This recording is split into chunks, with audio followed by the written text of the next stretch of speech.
একটি মেয়েকে পটাবার জন্য আমি বিতর্ক করেছিলাম। কিন্তু আজকে তোমরা এসছো, কেউ প্রধানমন্ত্রী হবা, কেউ হিলারি হবা, কি ভয়ঙ্কর মিথ্যা কথা।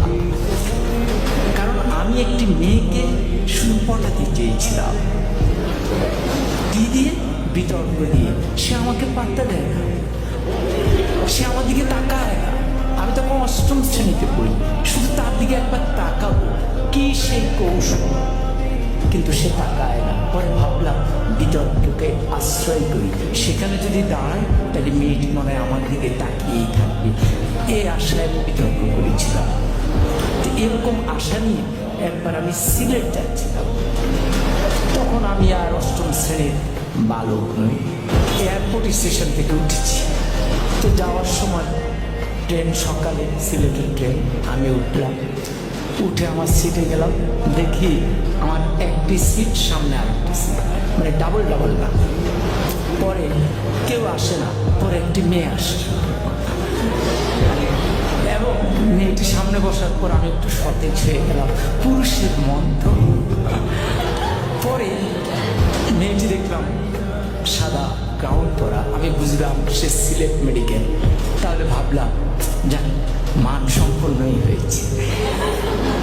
এরপরে ট্রেনে গিয়ে যাচ্ছে, আমার মনে কত কিছু আসে, কত ভাবনা আসে, কিন্তু আমি তো কথা বলতে পারতেছি না, খুব আনইজি বোধ করছি। কি করব? ট্রেন যায় ভিড়ল আখাউড়া স্টেশন। আখাউড়া তো নাম শুনেছ না? পরে আমি আখাউড়া স্টেশনে গেলাম। যাওয়ার পর হঠাৎ আমি তো মেয়েটার দিকে তাকানোর চেষ্টাই করি, কিন্তু মেয়েটা করে কিনা আমি ঠিক বুঝি না। তো হঠাৎ করে একজন আসলেন, এসে বললেন ভাই লাগবে? আমি বললাম না, আমার তো খেয়ালই মেয়েটির দিকে।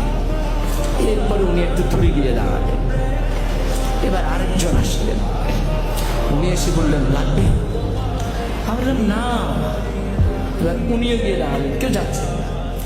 তৃতীয় একজন একটু মোটা, সে আরেকটু ধমকের সুরে লাগবে? আমি বললাম না। এরপরে চতুর্থ জন আসলেন, উনি এসে বললেন ভাই লাগবে তো? আমি বললাম না না। এখন এই যতবার লাগবে বলে মেয়েটি ততবার পলকে পলকে আমার দিকে তাকায়। এখন আমি ঠিক বুঝতেছি না কি লাগবে কি বলে। পরে আমি উত্তেজিত হয়ে চারজনকে ডাকলাম, কি সমস্যা, কি লাগবে? আপনারা চারজনে আমাকে ঘিরে দাঁড়িয়েছেন আমার জানালার সামনে। তখন বলবো তো বললেন। বললো ভাই আমরা হিরোইন বিক্রি করি, আপনাকে দেখে মনে হয় দারুণভাবে আপনি হিরোইন।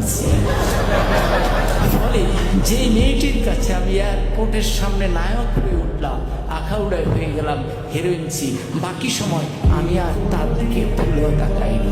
কিন্তু মেয়েটি ওই হিরোইনসি বলার পরে যে মুচকি হাসি দিয়েছে, সে হাসিটি আজও আমি ভুলিনি।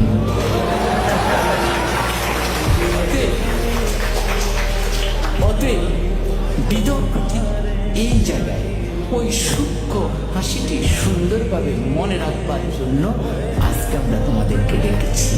জোর করে মেয়েটিকে উঠিয়ে নেওয়ার জন্য নয়, তার ওই সুন্দর হাসি নিয়ে আমি আমার জীবন পার করে দিচ্ছি। বিতর্ক আমাকে এই জায়গায় শিক্ষাটা দিয়েছে।